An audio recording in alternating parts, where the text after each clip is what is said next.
Hello, and welcome to today's Laker lesson, part of our Research into Action series. I'm Vanessa Kiesler. I'm an education consultant that works with Grand Valley Charter School Office, and I'm here today to talk about high-quality school counseling. If you've been watching any of the Research into Actions, you know that we start with remembering three important things about research. The first is that research varies in quality. Some is really good, others not so good. A lot of research shows associations, how things work together, but they don't necessarily show causal effects. And that's really important because when you're talking about, if I do this, this will definitely happen, you need to have research that shows causal effects, not just associations. The last thing about research is that research is science, so it's always evolving. People are studying things all the time. We use our best evidence today, but that evidence might change over time. And all of this is why the Grand Valley Charter School Office brings you these Research into Actions, so that I can spend time looking at all the research, looking through the quality, making sure we understand if we're looking at associations or cause and effect, and then compile it and bring it to you so that you, as busy practitioners, don't have to do all of that. So hopefully you will enjoy today's session and you will get some good evidence-based information in just a few minutes. Grand Valley Charter School Office is also committed to bringing quality research to you through research that they conduct. And so you can access this research on the Grand Valley Charter School Office website. There's a QR code on the screen. That's probably your quickest and easiest way to access that information. But you can also go to the web address gvsu.edu/CSO/research. Okay, so what are you going to learn today? Today we're going to be looking at what research has to say about the importance of school counselors and some strategies to consider and to avoid with school counselors or when setting up your school counseling program. We're going to be using a key resource today from the Annenberg Institute at Brown University. It's a resource called Building High-Quality School Counseling Programs to Ensure Student Success. The Annenberg Institute is committed to getting high-quality empirical evidence in the hands of practitioners, so you might be interested in signing up for their newsletter so you can get access to the most recent information. They do focus on pandemic recovery research, but also just research in general. So school counselors, what do we know? What does the research tell us? What do school counselors focus on in their work when they are successful? There's really three big buckets that successful school counselors focus on. One is academic success, so that includes identifying and supporting struggling students, reducing barriers to accessing rigorous coursework, and helping with study skills. A second area of work is social emotional development.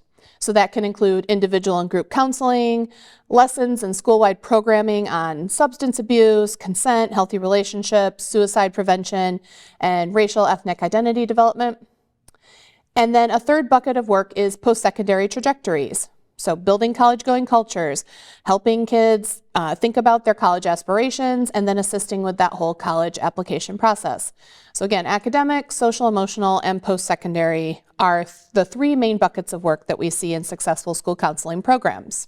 And this will probably not surprise anybody listening. I often say a lot of research is codifying or giving us evidence for things we already know intuitively, but access to counselors is linked to positive outcomes.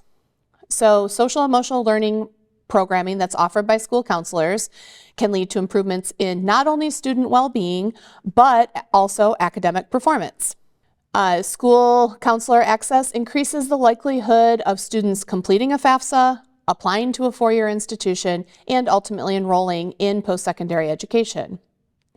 And then there is a statewide study that included 6 states that found associations between access to counselors and improved attendance, suspension, and disciplinary rates. And I made a note there. Remember we talked about at the beginning the difference between associations and cause and effect.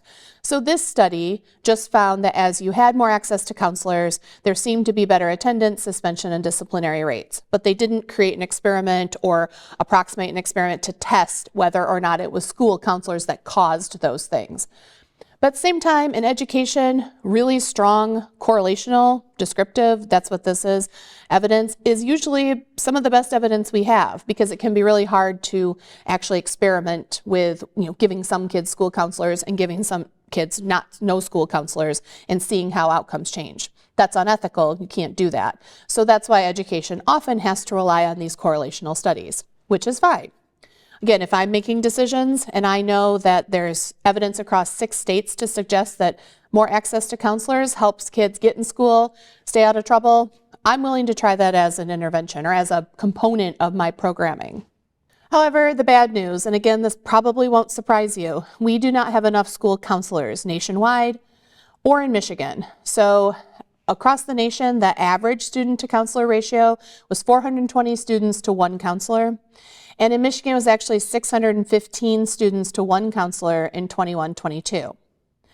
Only 6 states have mandated minimum school to counselor ratios, and those range from 250 students to 1 to 750 to 1. So that ratio, even if it's mandated, is pretty high.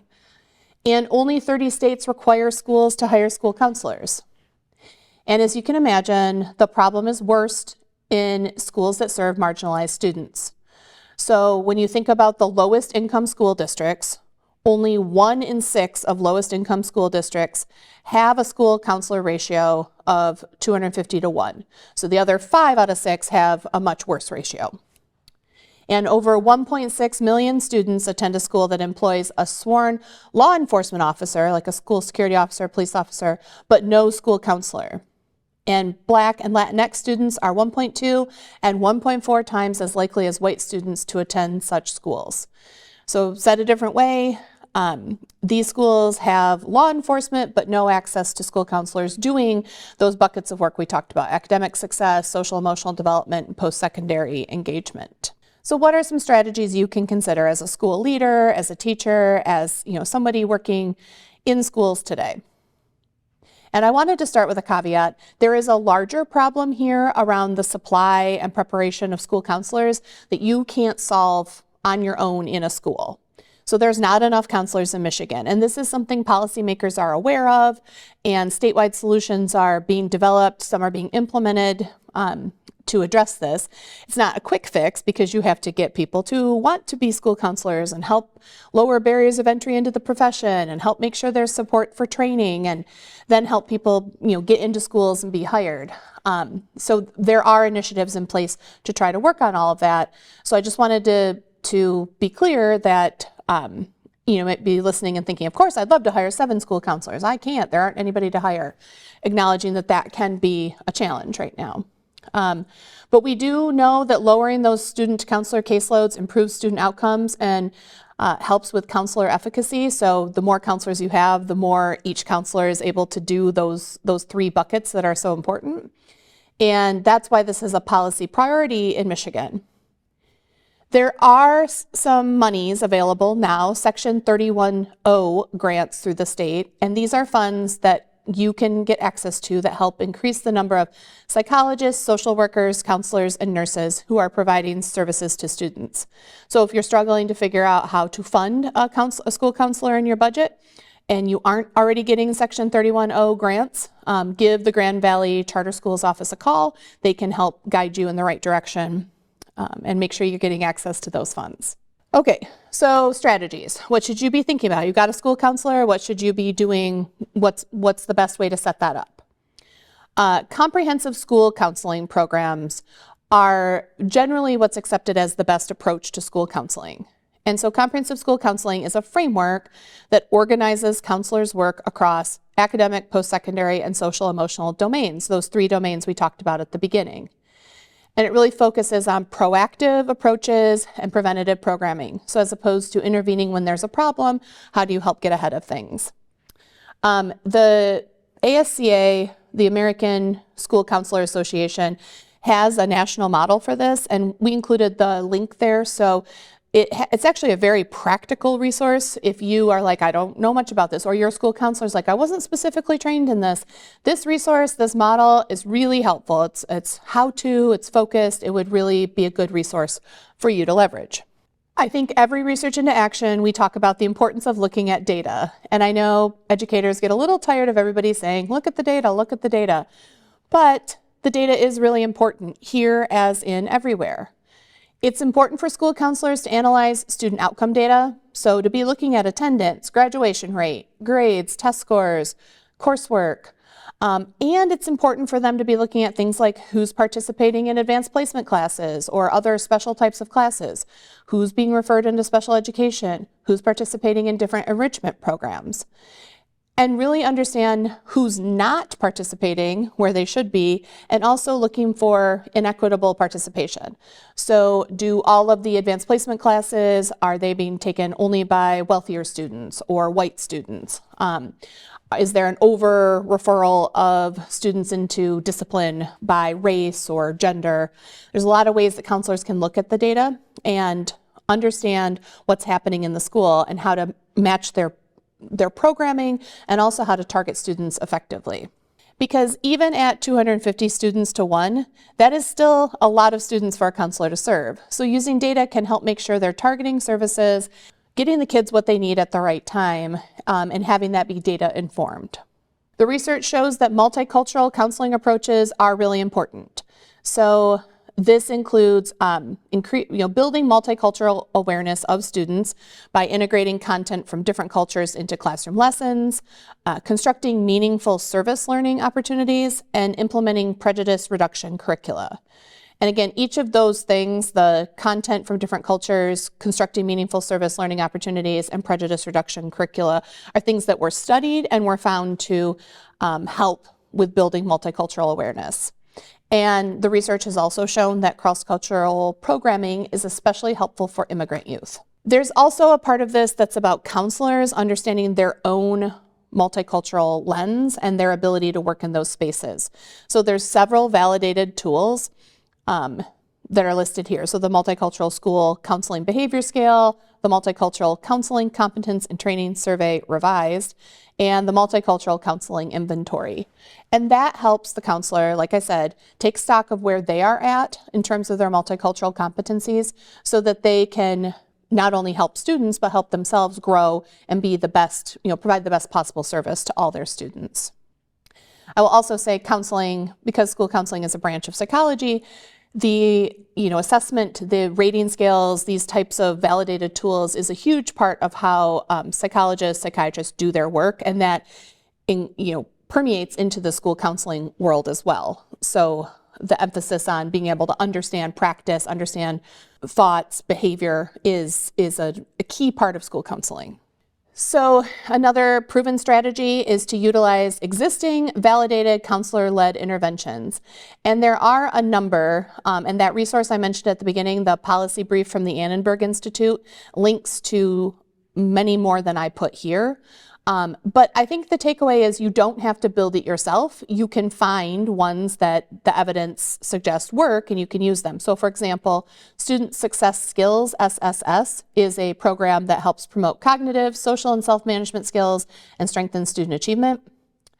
There's a lot of good evidence around universal mental health screening. So as opposed to trying to figure out who needs mental health supports or waiting for students to come and say, I need mental health supports, doing universal screening helps identify those students who might benefit from more intensive mental health support. And another good resource, again, I didn't replicate all of the things that worked, but CASEL.org has a long list of evidence-based social emotional interventions like counselor-led classroom lessons and school-wide programs. So if you are like, yes, I want to use an existing validated counselor-led intervention, CASEL.org is a good place to go to find some that work. In terms of post-secondary transitions, some strategies for success include one-on-one targeted college counseling to graduated students in the summer months post-graduation. And this helps with what's called summer melt. So there's this phenomenon where kids get into college, they apply, they get in, they say they're going, and up to 20% was the last number I heard quoted, up to 20% don't actually make it to college in the fall. So these are kids with financial aid, these are kids, with admissions letters, they just don't end up enrolling in the fall. And that summer melt tends to disproportionately impact more marginalized students, students with fewer resources, first generation, etc. So if you can implement some one-on-one targeted counseling through the summer, that's a really important strategy to reducing summer melt and increasing those eventual college enrollment rates. And then individualized learning plans that help students identify their career interests and what skills they need. In Michigan, we do have a requirement that every student has what's called an educational development plan. You should be aware of that, but we also know that the use of the EDP, the Educational Development Plan, varies across the state. And in some places, it's a compliance exercise. You know, you have a kid fill it out, you're like, there we go, we have it.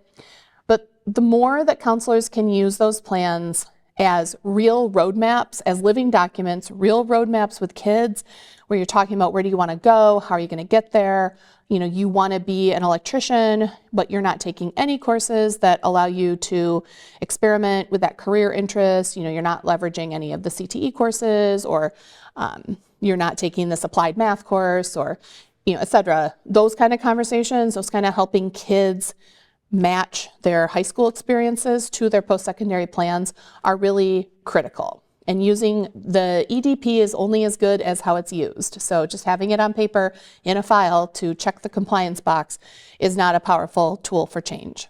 Another thing we've discussed a lot in this Research into Action series is the importance of alignment and coherence. And it is no different here. You need alignment between what your school is doing, what your district is doing, and what the counselor is doing. So if the counselor doesn't know about school goals, if the principal's not communicating well with the counselor, that creates siloed systems, and that lowers the efficacy, the ability of school counselors to help students. So a couple specific suggestions. Really watch and strengthen that principal to counselor relationship with clear communication, consistent, open, clear communication, and clarity on expectations around the counselor's role. Research has shown that principals often think that counselors are doing things or should be doing things that really aren't part of the counselor's job description, and often assign them tasks that are outside of those 3 core competencies or 3 core buckets that we want counselors focusing on. So clarifying expectations so the counselor knows what they're expected to do and the principal knows what the counselor is working on is really critical. And then meaningful professional development for school counselors. We did a whole Research into Action on the importance of professional development for teachers and leaders, and that holds here as well. So as school leaders, really supporting the ongoing professional development of your school counselors is key. Their counselors have specifically said that they have a need for training in college and career readiness counseling and using data to inform their practice. And I just wanted to point out 2 resources if you're not aware of them. The Michigan College Access Network offers training specifically on college and career readiness counseling. So this helps counselors be trained on college and career readiness counseling. And the Michigan School Counselors Association offers trainings on a whole variety of topics, and they have a number of those screening tools that we talked about across various disciplines. In Michigan, school counselors are required to get 150 continuing education credits over 5 years, and 50 of those have to be specifically in college and career readiness and military. So the Michigan College Access Network is one place where you can definitely get that. But just if you weren't aware, school leaders, your school counselors have to meet that training requirement. Even though you should be offering professional development to them because it's good for practice, there's also a very real licensure issue that you need to support your school counselor in meeting those requirements. Okay, a few strategies to avoid. Don't outsource college access to community-based organizations. There are a lot of CBOs, community-based organizations, that do college access programming, and that's not bad necessarily. However, what the research has shown is that when schools partner with community-based organizations or push-in programs that come in and target certain students, they found that they're only effective if they reach all students and if there's strong collaboration and coordination of services with the counselors. So in other words, if the organization is like, this is the program we run, we're just going to run it, we're just going to run it with the kids that we know we're going to run it, that actually is limited in the effectiveness because there's not that strong coordination, and trying to just target certain students is less effective than a more holistic approach. So even though when you're short-staffed, when there's a lot to do, it can be tempting if an organization says we can do college access, that the research does not suggest that's your best bet unless you can really collaborate with that organization. And I already mentioned MCAN once, but I'll bring back up, they do different college advising core, they have different things with school counselors, but embedded in their model is this collaboration and embeddedness into the school environment because they're using the evidence from the research to build their programs. This is a big one. I already touched on this a little bit, but resist assigning counselors to non-counseling tasks. It can be a big temptation to say, oh, look, there's a counselor, there's an adult, they're certified, they're good, they know the school. We're going to use them to do hall monitoring or to do scheduling or to deal with this, that, or the other thing. And the research really shows that the more you take counselors away from counseling tasks, the less effective they are at the counseling tasks. And remember, school counselors who are working on academic success, social emotional development, and post-secondary access raise student outcomes. So you want school counselors focused on those 3 core tasks, not everything else. And the research does show that school leaders have expected school counselors to devote a lot of time to tasks outside their role. So then that's limited capacity for counseling. And it reduces job satisfaction in the counselors. People become school counselors because they want to do school counseling, not because they want to be a de facto assistant principal or something. So really try to avoid that. And finally, avoid just hiring more counselors without doing that work to clarify the roles. So when there's this lack of role clarity, there's negative job satisfaction, there's diminished impact. Instead, take some time, update the counselor job descriptions, be very clear about what the counselor does versus other student support personnel, and then make sure the counselors have adequate time and appropriately allocated time for those counseling tasks. This is kind of avoid the just put more people in the same system if the system isn't adequately set up to support them in doing their job. Okay. We always like to close the research into action with a couple practical tips. So what are you going to do after you watch this? Something you can maybe do right away. I'm going to go back to this. You could today, as a school leader, or very soon, clarify the role of current and future counselors. So take a look, sit down with the counselors, write down all the tasks you're being asked to perform. What all do you do? And then try to eliminate or reduce the ones that are outside of those core responsibilities of academic, social emotional programming, and post-secondary development. This might mean you have to get creative about how to handle those other tasks. Maybe you need to use some parent volunteers. Maybe you need to rethink some other student support roles. Maybe some things need to not happen. Depending on what's on that list that they're doing that's not core counseling tasks, you might have to do some creative problem solving. But try to stop having the counselors be the answer to, we don't know who to have do this job. And then write those clear job descriptions for current and future counselors. So that's something you can do, I think, right off the bat. Remember to support your current school counselors with high quality professional learning. So make sure they have adequate time and resources to receive their professional learning. The Grand Valley Charter School office offers a great deal of trainings and opportunities, and you can always call them and see what they have on offer or tell them what you need, what you're seeing that your school counselors need, and they will work with you to figure that out. And then school leaders, when your counselors go and get some training and they come back, debrief with them. Say, what did you learn? What should we be doing school-wide? How are we going to implement what you just learned in this training? And don't forget your data. So you should be looking at data already. You should be looking at data through MyKIP, Michigan's Integrated Continuous Improvement Process. That's your school improvement planning. You should be looking at data on My School Data. You should be looking at data with the GVSU Charter Schools office. You have a lot of reasons you're already looking at data, so you don't need a whole counselor-focused data thing. Just include your counselors in your data discussions. And if you're not looking at data, you should start. And support your counselors getting professional development in those data-related trainings to help build their skills in looking at the data. And then this is a little bit bigger, but because this is a problem, because the supply of counselors and the need to support them is larger than just a school, I would encourage you to advocate and recruit. So tell legislators, if you're talking to legislators, say we care about school counselor ratios in Michigan, and encourage them to support funding and initiatives, things like the 31-0 funding. Say, it's really important. We have to recruit and retain school counselors. This is something that matters to me. I believe in that.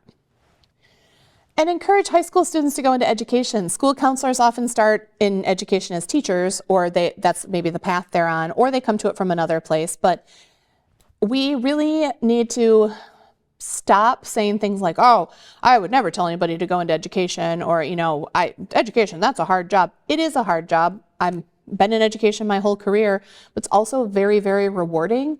And Michigan is really investing in lowering the cost of entry into the profession.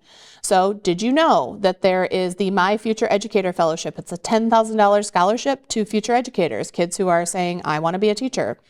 We are now paying for student teaching. So it used to be this problem. You had to take this whole year, do your student teaching, still paying for college, you're making no money. Michigan has addressed that. There's $9,600 available to support student teaching. So to encourage high school students to think about being educators, help them know that there's resources, and let's build our profession together.